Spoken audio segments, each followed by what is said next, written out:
Hey guys.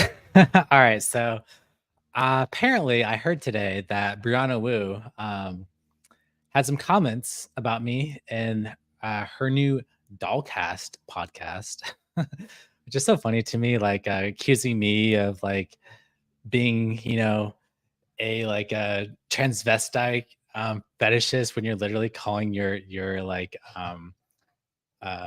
podcast Dollcast. It's just like the the consensus for my community is that only AGPs call themselves dolls.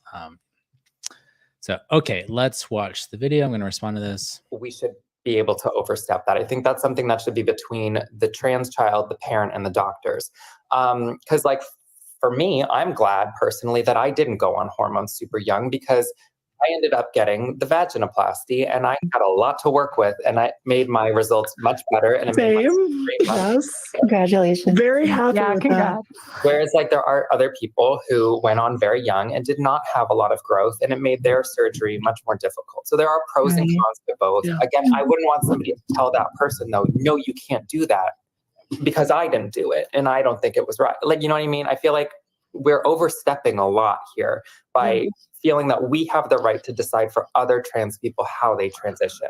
Yeah. I it's just, oh God, I got to start a little bit of a public fight today. I agree with you that that's a huge portion of it, but I also think some of these transitioners, I think they're Crossies that find out they just don't like the effects of hormones in their body. Like take Ray GP. It wasn't that I didn't like the effects of HRT.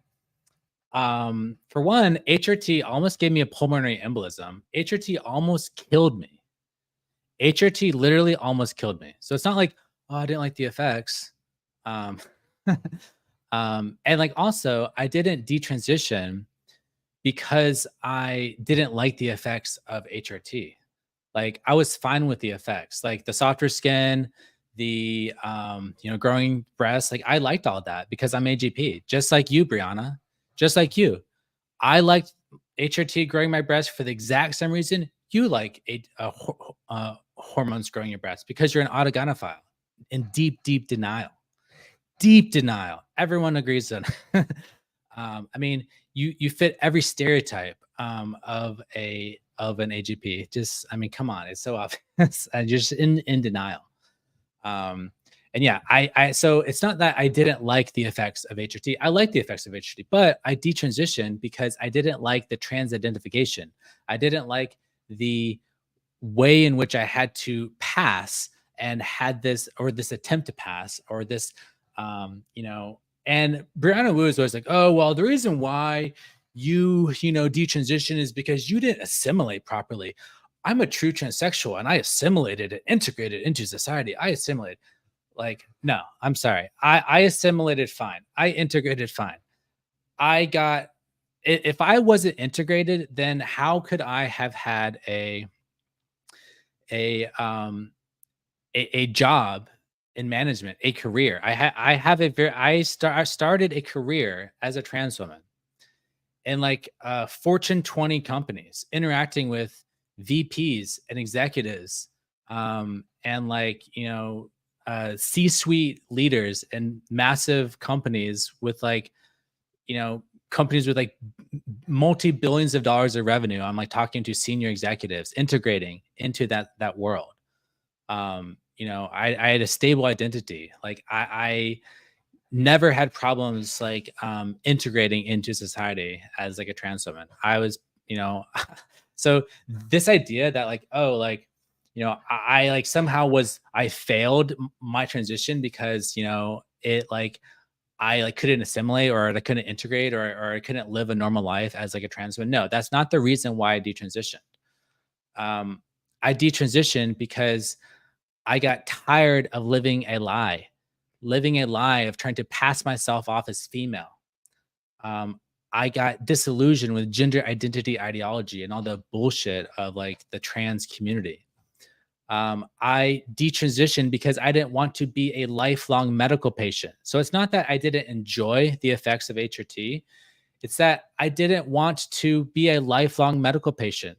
And I was at the point, having been on hormones for 8 years, that I was needing to get an orchiectomy.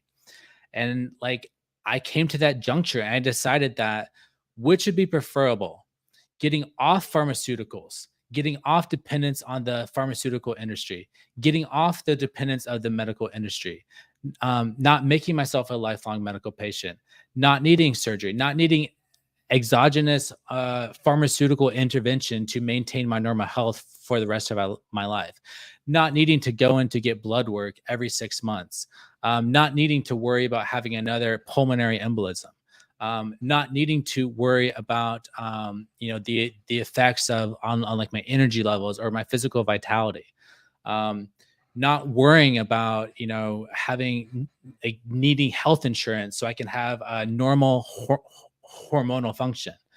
I yes, I prioritize my health. So it wasn't that I didn't like the effects. So listen to what Brianna Wu said. She said,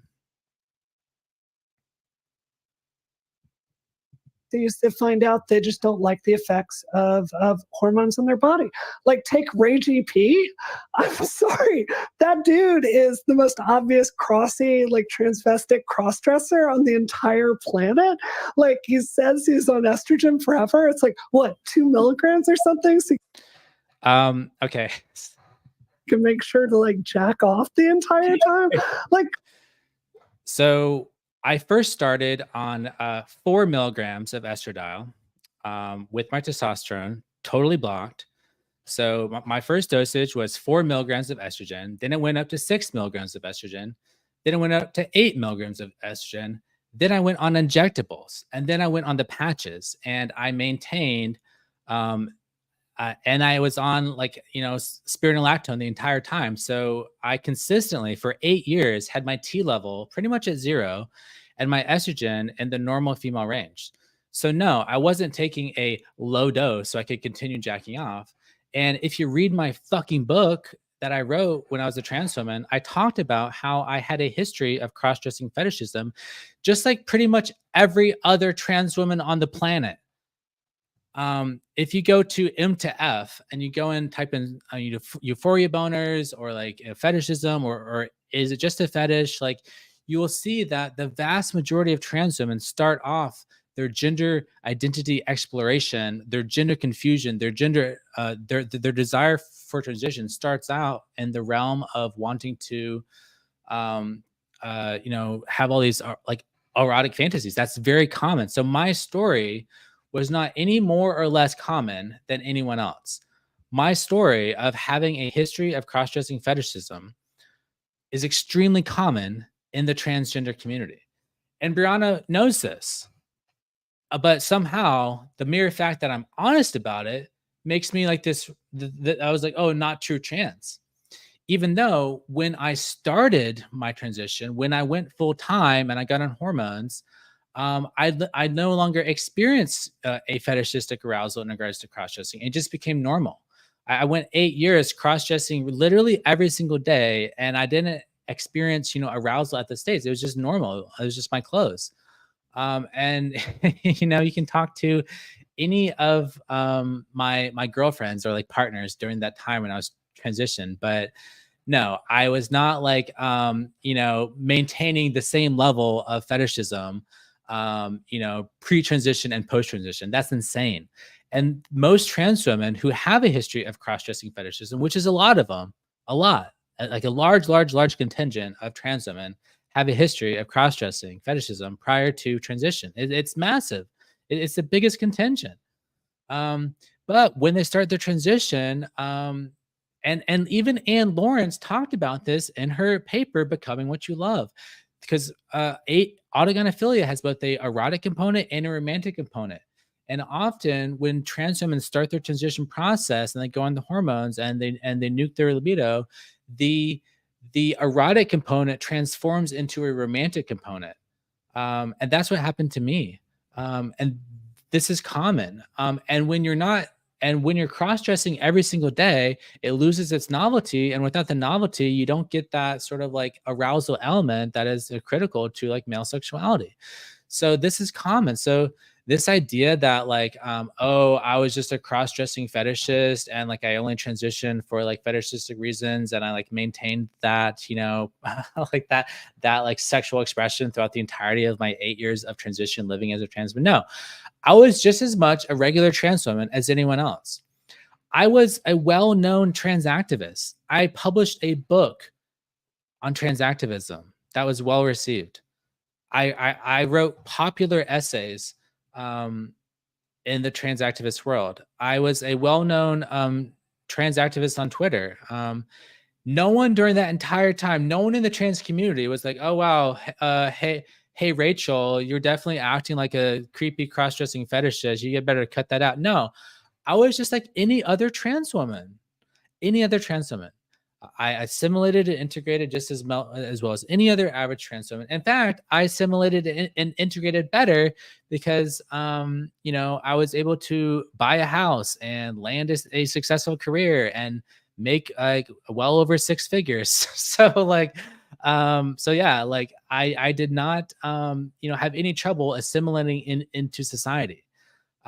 And if I was just like a sissy, seedy crossdresser fetishist or whatever, like, you know, I would not have been able to live that life as a trans woman. God, some of these people get on HRT and it's distressing for them because it's about like sex. It's not about their own. HRT was not distressing for me. I loved HRT. I wanted to go on HRT. I was very happy on HRT. I was happy on HRT for 8 years because I'm autogynephile, just like you, Brianna, just like you, just like everyone on this podcast. Skylar is an autogynephile. Taft has admitted to being an autogynephile. And like Brianna Wu is like definitely an autogynephile in denial. Like Kelly is probably like what's called a meta-attracted autogynephile or a gay GP. And I think this guest is also a meta-attracted AGP. So chances are literally everyone on here transitioned because they have the exact same underlying disposition, which is an internalized attraction, internalized inversion of heterosexuality. So like, no, my motivations ultimately are the same as everyone on this podcast: autogynephilia, internalized attraction, a paraphilic orientation. That is what it is. Like, and yes, while my particular autogynephilia manifested more in the cross-dressing fetishism, whereas like, and that's not the only way to like manifest it. So there is this. Let me see if I can pull this up. Hold on. I want to share this. Want to share this.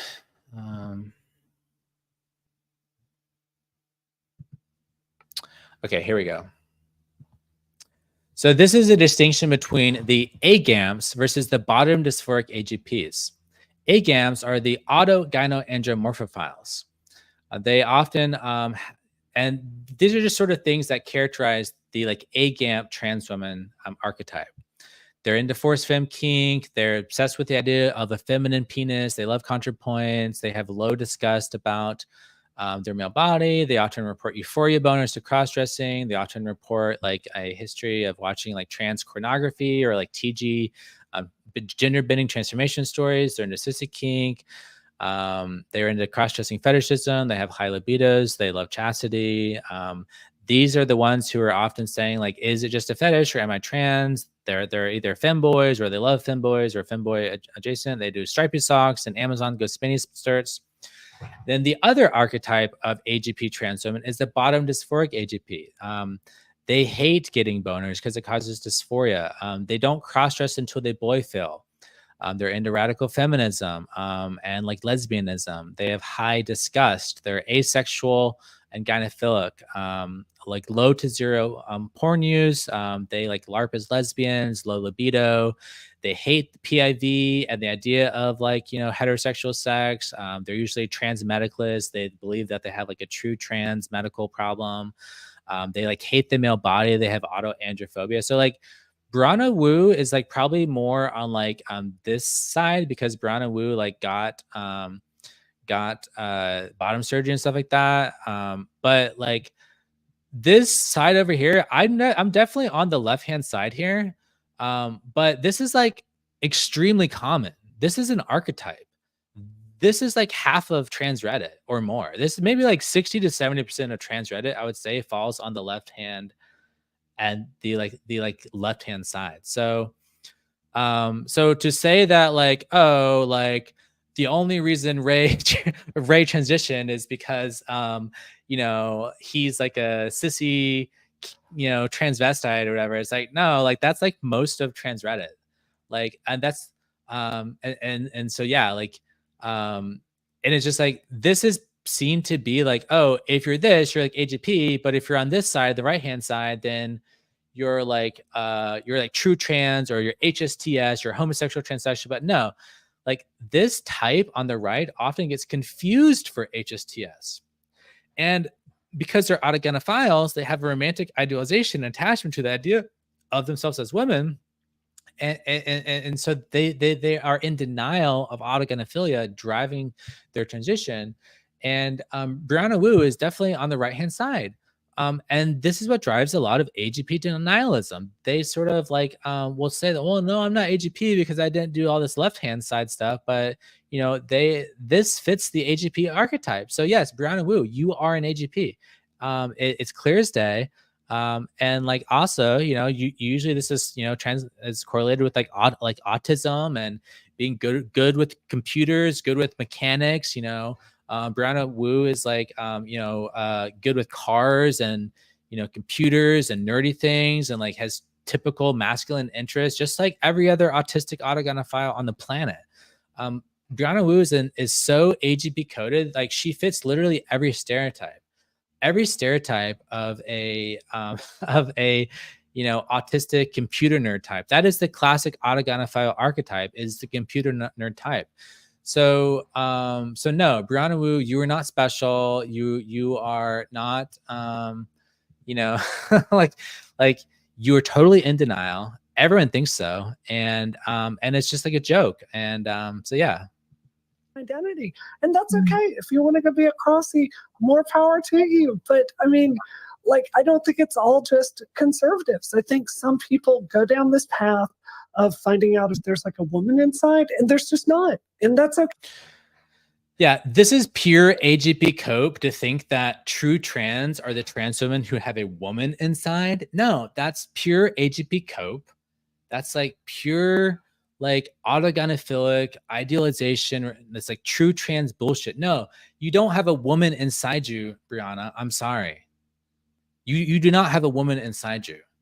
You have a nerdy autistic man inside you who has autogonophilia and wanted to transition, just like every other autogonophile, just like every other trans woman. Like, look at this. Look at the background. Like, she literally has a speed running monitor in the background. A speed running monitor. That's like hardcore nerd shit. Like into anime and all this stuff. Like, you know, like Brianna is so AGP coded, it's not even funny. And like, so no, you don't have a woman inside Brianna. You have a paraphilic orientation. And no, and all these like filters that you have, you know, like all these filters, and like she probably has like the filters on her video conferencing, these like AI filters that like smooth out your face. She has her AI face smoothing like maxed out right now. It's so obvious. She does not look like that. And she, you know, the lighting and the angles and the filters, it's like, no, and it's like, you are not a woman, Brianna. You're a man just like me, and you have autogonophilia just like me. So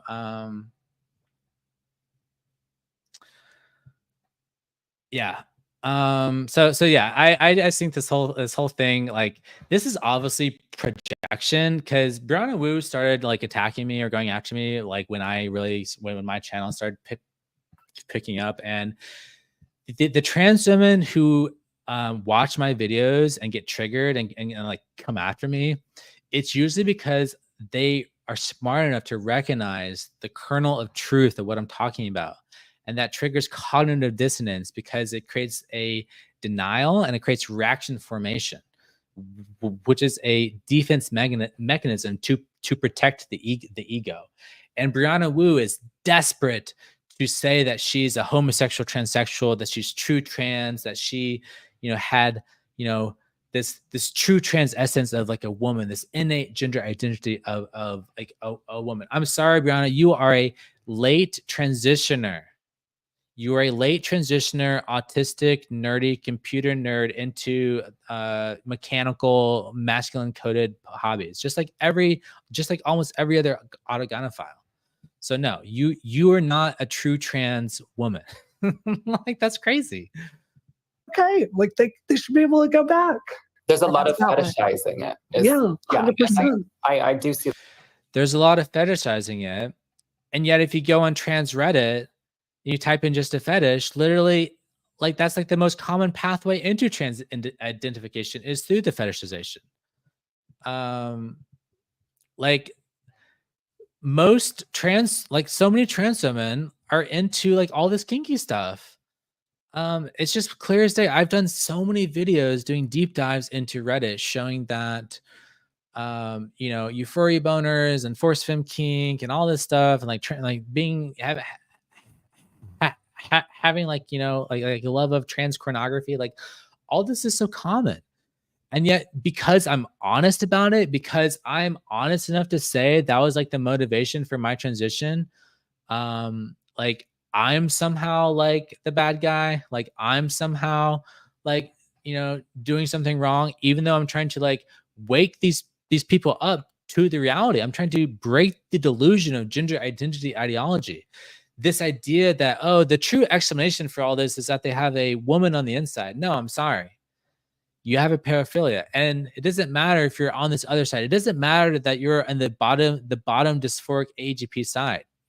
It doesn't matter if you had dysphoria boners, or that, you like didn't watch corn, or that you have low libido, or you like hate or you're like attracted to like men or whatever.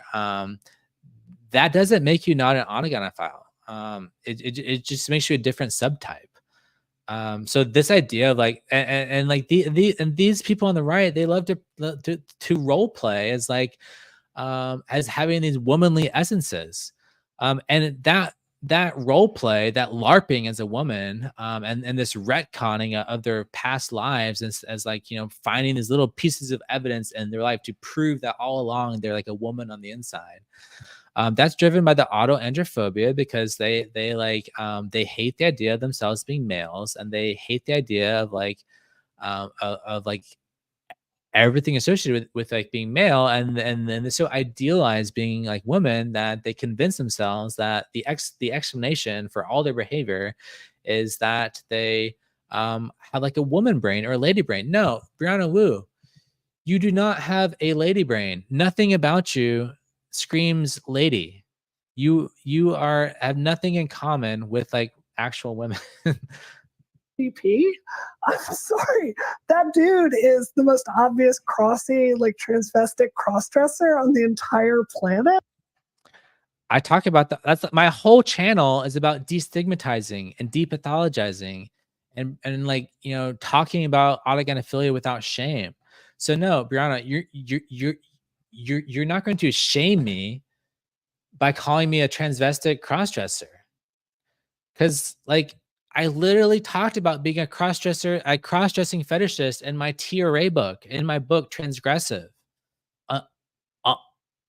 under the name Rachel Ann Williams. And like, where were you then? Were you condemning me then for like admitting to having a history of cross-dressing fetishism? No, I'm sorry. So like, yeah, like I haven't changed. I've been talking about this for fucking 9 years. I was talking about this like in the very early beginnings of like my transition. I've always admitted to having a history of cross-dressing fetishism. I'm just honest. That's the only difference between me and you, Brianna, is I'm honest, and like you're a liar and denial. And also, I'm not the one who has like the biggest Wikipedia entry ever on the lolcow wiki. Lolcow wiki, you are a lolcow, Brianna. You are a lolcow. You have the biggest Wikipedia entry on the entire internet for being a lolcow. You don't become a lolcow for just any random reason. Let me see, let that sink in. You do not become a lolcow with the biggest lolcow Wikipedia entry for no reason. Go look up the farms. Go read the threads on Brianna Wu. Brianna Wu is an unreliable narrator. Brianna Wu lies about everything. Everything she says about her past is a lie. It's like all retconned. It's all memory hold. It's all confabulation. And like, I don't have a thread on the farms as a lolcow. You do, Brianna. So who's the joke? I'm not like, this is all projection. This is massive projection because Brianna Wu is so desperate for attention, desperate for validation, desperate to continue being relevant, to pretend that she's accomplished something in the world. So I'm sorry, Brianna. Like, I have zero respect for you as a person because like nothing you say like is reliable. Everything you say is a lie. And if you go into farms and look at the entries, the receipts are there. The receipts are there. So, all right. With that said, that's it for this video. Thanks for watching. Take care and good night.